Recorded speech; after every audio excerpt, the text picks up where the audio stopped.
Bonjour à tous. Alors aujourd'hui, votre épisode préféré qui consiste à analyser un peu les vidéos. J'ai nommé la Misiracascopie où aujourd'hui on va regarder le travail d'un influenceur qui s'appelle Hugo Boué. Voilà. Et Hugo Boué, il a eu un peu peur parce que il avait un peu peur que je ne sois pas très bienveillant. Mais rassurez-vous, c'est toujours avec de la bienveillance, en essayant de vous mettre à votre place, en essayant de me mettre aussi à vos budgets, pour essayer de d'améliorer vos vidéos. Voilà. Et ben c'est parti.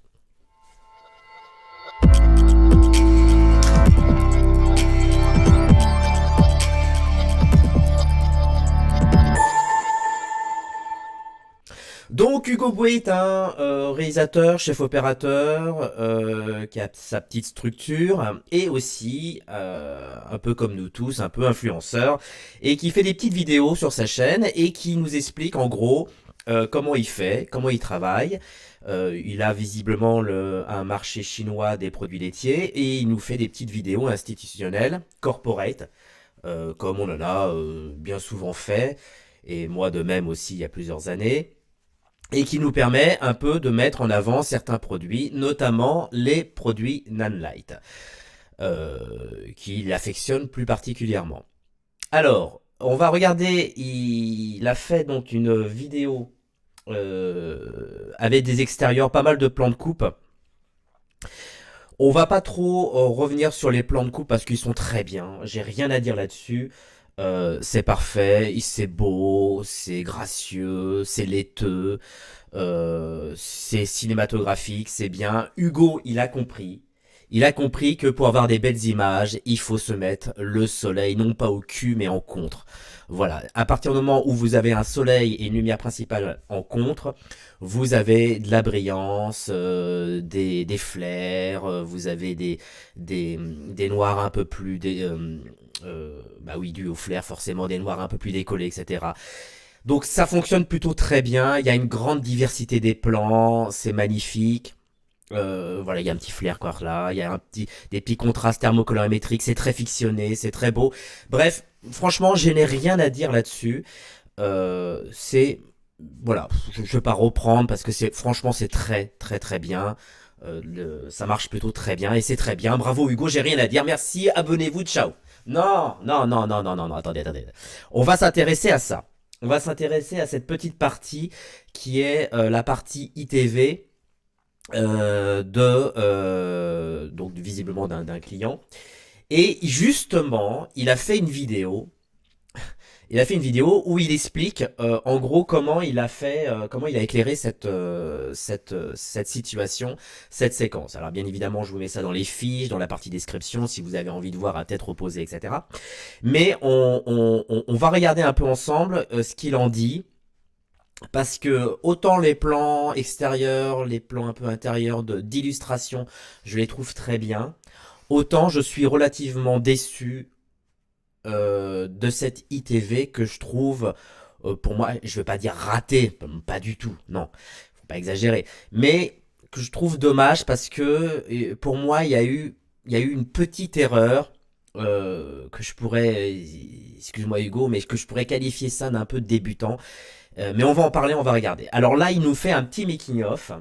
Bicolore qui me permet d'avoir une grosse source de lumière à 3000 Kelvin très chaude pour pouvoir réchauffer un petit peu tout ça et contraster. On a tout éteint et on a tout contrasté parce que sa tenue de pâtissier elle est noire avec son logo fine en or et ça c'est vraiment la direction photo, c'est tous les éléments clés qui va me permettre d'établir ma direction photo. On va tout contraster et on va jouer sur le noir et or, deux couleurs. Alors, déjà, donc c'est fait principalement avec des projecteurs Nanlite. Très bien. Moi, j'ai rien contre les projecteurs Nanlite. Je trouve que j'aurais quand même une petite préférence sur Aputure, mais je trouve que Nanlite est des projecteurs qui méritent franchement d'exister, puisque ça a permis franchement, pour en avoir fait, de sauver des boîtes de corporate et tout, et d'avoir des éclairages de qualité car il y a 10-15 ans, on faisait la même chose avec des mandarines et des Fresnel, et c'était chiant. Voilà. Ce que je trouve un peu dommage, c'est l'utilisation, la façon comment il va l'utiliser. Ces Vigne projecteurs, très chaude pour pouvoir réchauffer un petit voilà. Moi, je trouve que déjà, d'utiliser des Forza 720 bicolores, je trouve que c'est super élevé, quoi. Moi, un Forza 720, j'aurais tendance que j'utiliserais pour des extérieurs jour, pour des entrées de jour, mais pour les intérieurs, je trouve ça un peu élevé. Un peu beaucoup même élevé. Pour moi, quand on fait les intérieurs, on monte jusqu'à 300, hein, 300B, enfin 300B, 300 en bicolore. C'est largement suffisant. D'ailleurs, j'expliquerai pourquoi. Et d'ailleurs, on le voit dans ces plans making-of. Alors peut-être qu'ils n'étaient pas encore réglés et tout, mais que ces Forza ne sont pas à full. Voilà, on voit qu'ils sont à 30%, à un tiers de leur utilisation. Alors peut-être que c'est pas forcément le réglage définitif, mais en tout cas, on se doute qu'ils ne sont pas utilisés à 100% et plutôt à un tiers de sa puissance, ce qui normalement, si les pourcentages sont linéaires, arriverait à un tiers de 700 watts, bah arriverait à peu près à 200, entre 200 et 300 watts. Donc voilà, je trouve que les projecteurs sont trop puissants. Ensuite, alors déjà, voilà, la première chose, mais bon, je voulais en parler après, mais on va en parler maintenant, c'est le problème de raccord colorimétrique qu'il y a entre les deux plans, c'est-à-dire qu'il y a un plan serré qui est celui-ci et un plan large qui est celui-ci que je trouve, alors je sais pas si peut-être un peu trop désaturé par rapport en termes de couleur par rapport au plan serré. Et je trouve que le raccord, malgré ce que j'ai compris que ça a été fait avec la même caméra, c'est-à-dire une caméra Raptor, donc très bon choix Hugo. Moi j'aime beaucoup les raids, hein. J'aime beaucoup les raids, il n'y a pas de souci. Et j'aime beaucoup les Alexa. Et je commence à aimer les Venus. Bref, j'aime tout le monde, moi. Il n'y a pas de souci. Et puis surtout, ce qui est intéressant, c'est le couple. Parce qu'on parle toujours de couple en caméra. C'est le couple optique caméra.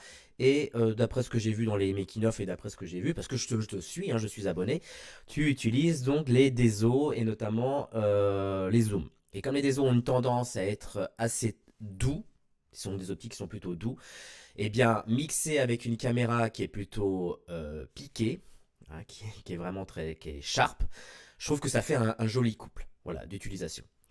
Après, voilà, pour moi l'idéal, ça reste quand même l'utilisation de focale fixe. Mais je comprends que quand on est un peu tout seul et qu'on est en mode instit, un zoom ça sauve quand même pas mal la vie, quoi. On va continuer à regarder ce qui se passe. Ça, c'est vraiment la direction photo, c'est tous les éléments clés qui vont me permettre d'établir ma direction photo. On va tout contraster et on va jouer sur le noir et or, deux couleurs principales, avec une troisième couleur, c'est l'inox qui sera inévitable, deux couleurs maximum là-dessus. Alors, vous entendez, on va contraster. Parce que je suis tout à fait d'accord, parce que je trouve que ça permet un peu d'être un peu moins plat dans les images. Donc on est dans l'idée de contraster une image. Le noir et l'or, faut savoir qu'en Chine, c'est les couleurs les plus luxueuses. Donc moi, 220 Donc, cm voilà. de downlight avec une grille d'abeille qui va me permettre de spotter bien la lumière sur mon sujet.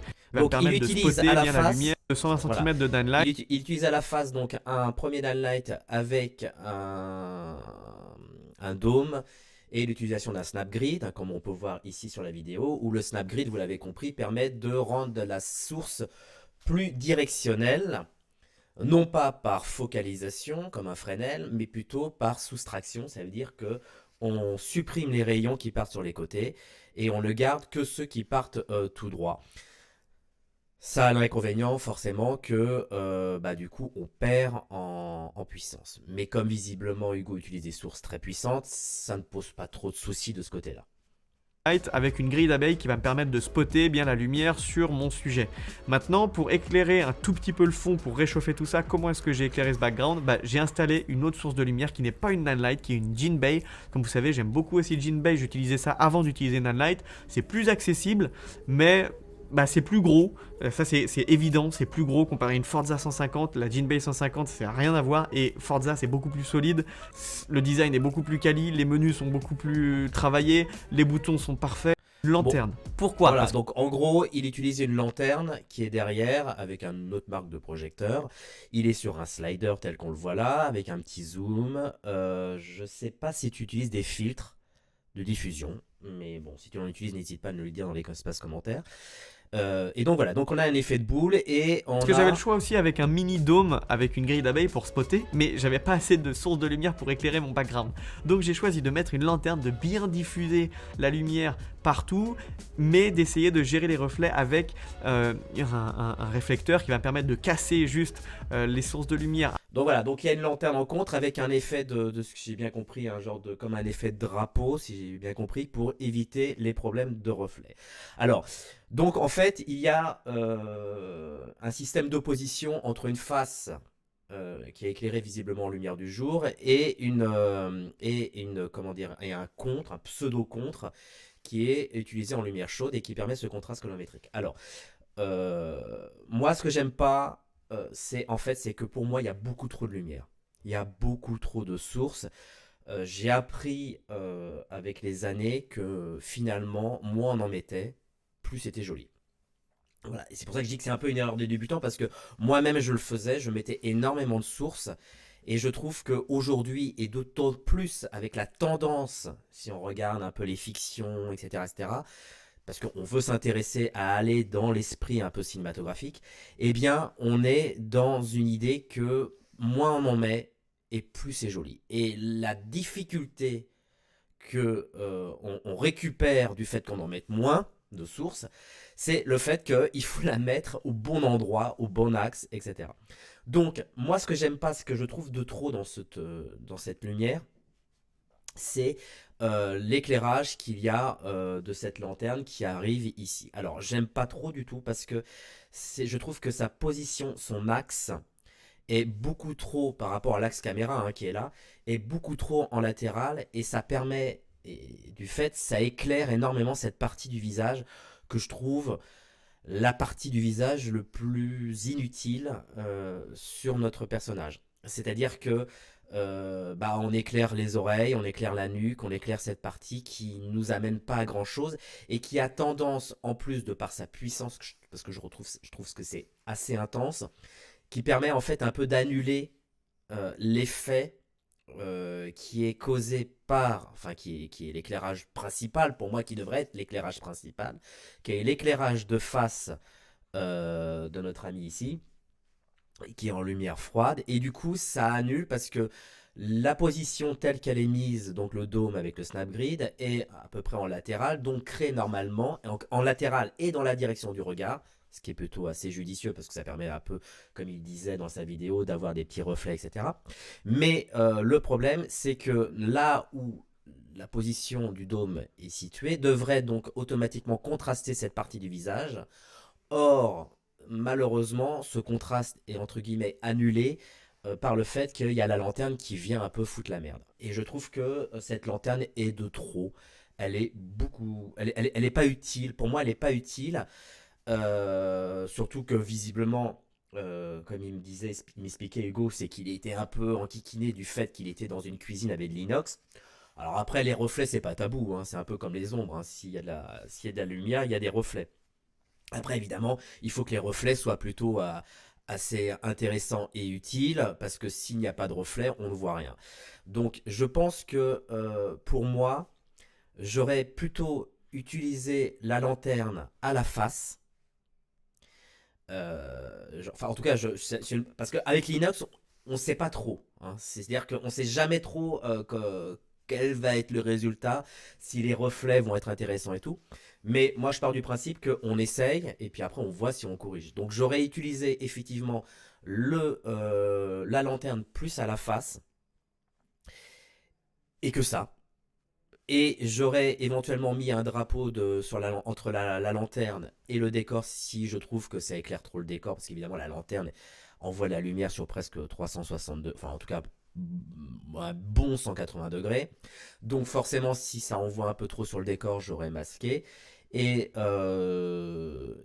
donc c'est tout. Voilà. Et puis éventuellement après, comme il disait Hugo, plus joli au niveau au niveau artistique, quoi, tout simplement. Du coup, vous vous demandez, il y a aussi ce four. Bah oui, on a mis un néon à l'intérieur du four. Pareil, à 3000 Kelvin pour éclairer. Voilà, donc les petites lumières, les petites minettes qui sont toujours très utiles, qui sont toujours dans la poche, bien chargées, on peut effectivement les mettre dans les fours, poser un peu là pour justement créer des petites brillances.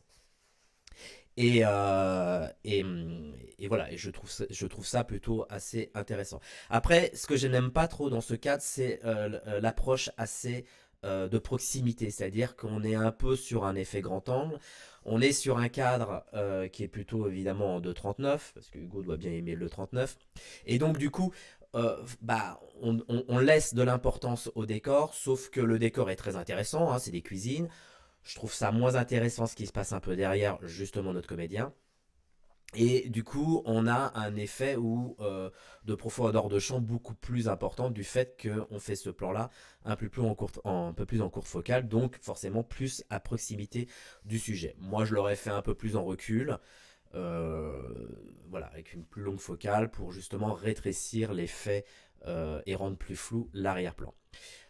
Je trouve aussi que l'orientation de cette source principale, euh, j'aime pas trop parce que c'est un peu fouillis sur le visage. On n'a pas un très très très joli contraste.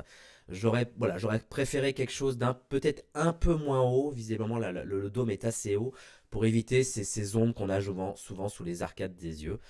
Et donc voilà. Et je trouve encore une fois, même dans cet axe-là, que vous voyez ce contre qui du coup devient un trois quarts contre, forcément parce que les axes sont pas les mêmes, est inutile. Je trouve que le trois quarts compte, autant en télévision, quand on fait des petites ITV et tout, ça fonctionne bien parce qu'on est un peu dans la pauvreté de la lumière. Autant quand on passe dans un effet de fiction, on essaie de faire quelque chose d'assez fictionné, enfin assez cinématographique, le trois quarts compte ne fonctionne plus. D'ailleurs, vous verrez que aujourd'hui en fiction, les trois quarts contre qui étaient majoritairement utilisés parce qu'on adorait ça, étaient très... et ben vous verrez qu'ils ont une tendance à disparaître de la photographie, puisque il y a plein d'exemples, hein, de films. On pourrait en faire une vidéo là-dessus. On a l'impression que justement tout ce qui est contre et trois quarts contre commence un peu à disparaître. Notamment, je parle sur les sujets, hein, pas sur les décors. Sur le sujet, a tendance à disparaître pour laisser place uniquement à une face, trois quarts face, latérale, qui viendrait éclairer notre sujet. Donc voilà, donc je trouve que il y a beaucoup trop de lumière, c'est trop éclairé, et j'aurais fait quelque chose d'un peu plus sobre, un peu plus fin, un peu plus, j'ai envie de dire un peu plus fiction, parce que justement on est dans cette tendance. Mais en tout cas, voilà, je trouve qu'il y a pas de souci, à part aussi le problème de raccord d'étalonnage entre les deux plans, où j'en trouve un qui est un peu plus saturé que l'autre. Je trouve ça un peu dommage parce que c'est vraiment deux axes, c'est la même caméra, c'est la même lumière. Je trouve ça bizarre qu'il y ait un problème de colorimétrie entre les deux plans. Donc voilà, donc je trouve ça, voilà, je trouve que ça aurait pu être amélioré. Cette ITV, elle aurait pu être beaucoup plus, voilà, beaucoup plus sobre, et surtout tant au cadre où je l'aurais fait un peu plus en longue focale pour moins donner d'importance à l'arrière-plan, qui est pas oufissime, hein. C'est-à-dire que ça marche, mais c'est pas oufissime, quoi. C'est pas très très très très joli, très très gracieux, très voilà, très. Je trouve que ça met pas trop en valeur. Et puis surtout, c'est pour moi un peu trop net. Et dans un rapport de ratio de 39, du coup, le 39, on sait que ce ratio-là, c'est pour mettre en importance ça met énormément d'importance l'arrière-plan. Oui, parce que quand vous tournez, vous faites cette même valeur de cadre en 2,39 ou en 16 neuvième, eh bien, la seule différence que vous avez, malgré une valeur de cadre égale, c'est que vous avez plus d'arrière-plan. Vous avez plus, vous mettez plus en valeur le décor. Donc je trouve que ça, pour le coup, ça paye moins. Je trouve que c'est pas très, ce décor est pas fou, quoi. Voilà. Alors qu'on voit ici que en longue focale, ça passe un peu mieux. Et j'ai cru voir sur un plan de making of, bon, vous pourrez regarder, mais j'ai cru voir sur la caméra que, je crois que c'est ici, que donc c'est un zoom qui ouvre à 2.8, et tu es pratiquement à pleine ouverture d'un peu plus de 8, donc on est à peu près à 2.8, un tiers, j'ai l'impression sur ta caméra. Voilà, bon, j'aurais essayé de mettre 2.8, essayer de gratter au maximum. Parce que l'inconvénient des zooms qui ouvrent à 2.8, c'est que 2.8 pour moi est un diaph. Quand on filme des sujets, notamment des sujets de personnes comme ça, 2.8 c'est déjà un peu trop sur la quantité de profondeur de champ. C'est pour ça que j'aime beaucoup le zoom, le Cook Vincent, qui ouvre à 3.1. Mais je l'aime beaucoup et le seul inconvénient qu'il a, c'est que bah, dans son utilisation, notamment au 20 mm, etc., bah, il y a une très grande profondeur de champ. Donc j'aurais essayé d'allonger un peu plus la focale, mais après je peux comprendre que, visiblement, quand je vois ce plan-là, je peux comprendre que, évidemment, on est un peu coincé. On est un peu coincé sur la profondeur parce que t'as pas l'air d'avoir beaucoup de place. Néanmoins, quand le slide est bien au bout, tu peux reculer parce que tu as encore un peu de place et euh, retailler un peu plus en serré, quoi, parce que je suis pas, voilà, je suis pas trop fan.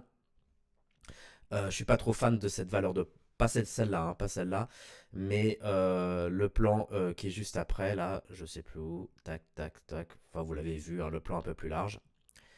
Voilà. Et bon, voilà, enfin, vous regarderez, mais en tout cas, je voulais parler de cette interview qui, pour moi, je retiens deux choses. C'est un, la valeur de cale un peu trop large et trop nette sur les arrière-plans, et deux, la lumière où il y en a trop, beaucoup, beaucoup, beaucoup trop de lumière. Je t'assure, essaye, parce qu'en fait, ça, c'est vraiment un truc que moi-même aujourd'hui j'essaye de faire, hein. C'est-à-dire que moi où j'étais tendance, même en fiction, à essayer de mettre des contres, des machins, en fait, j'essaye de travailler plus dans le côté sobre, c'est-à-dire avec moins de sources. Beaucoup moins de sources. Si un jour tu as l'occasion, Hugo, de refaire cet étivé, ce genre de contexte, essaye de le faire à une seule source. Tu n'éclaires le sujet avec une face, trois quarts face ou autre, et tu laisses tomber le contre et les trois quarts contre. En revanche, dans le décor, tu peux mettre du contre, etc., mais qui n'attaque uniquement que le décor. Et tu verras que tu vas tomber dans un effet très sobre, très léger, et c'est d'ailleurs toute la tendance, notamment des ITV sur Netflix. Quand tu vois des ITV, là, les belles, j'ai fait une vidéo là-dessus, tu vois que de plus en plus, il y a même une ITV, je crois que c'est un documentaire sur Netflix sur le 11 septembre. Alors là, c'est oufissime. C'est-à-dire que c'est des gens qui sont filmés sur un fond noir, enfin pas tout à fait un fond noir, mais un genre de fond un peu moucheté, etc. Et il y a une seule source. Une source large, en trois quarts face, qui doit être snap gridée, etc. Et il y a que ça. Il y a que ça. Et il y a pas de contre. Il n'y a pas d'éclairage sur le fond un peu sombre. Du coup, on a un éclairage qui est très sobre sur notre sujet. Parce qu'il n'y a pas de contre, il y a juste un trois quarts face. Il y a évidemment un super contraste parce que du coup ça laisse le contraste. Mais en plus derrière, on est sur un fond très sombre avec on voit on discerne un peu des petites taches, des petits trucs et qui n'est pas éclairé. Et tu te dis waouh, c'est super beau. Et en fait, j'ai l'impression que moins on en met d'éclairage, et plus on s'attache à l'essentiel, on s'attache à la carnation, on s'attache à l'éclairage, la douceur, la direction et tout, et on arrive à quelque chose de plus joli, et surtout, de beaucoup plus tendance. Regardez toutes les fictions en ce moment, on est énormément dans l'éclairage très sobre. Là où il y a 20 ans, 15 ans, même 10 ans, on mettait systématiquement, c'était systémique, des contres, des contres, des contres, des contres. Voilà. Dites-moi ce que vous en pensez dans l'espace commentaire. Dites-moi, voilà, un peu ce que vous en pensez. N'hésitez pas évidemment à nous rejoindre sur Misiflix pour apprendre encore et apprendre et apprendre et apprendre avec justement des vidéos exclusives. Et moi je vous dis à bientôt. Merci. Ciao.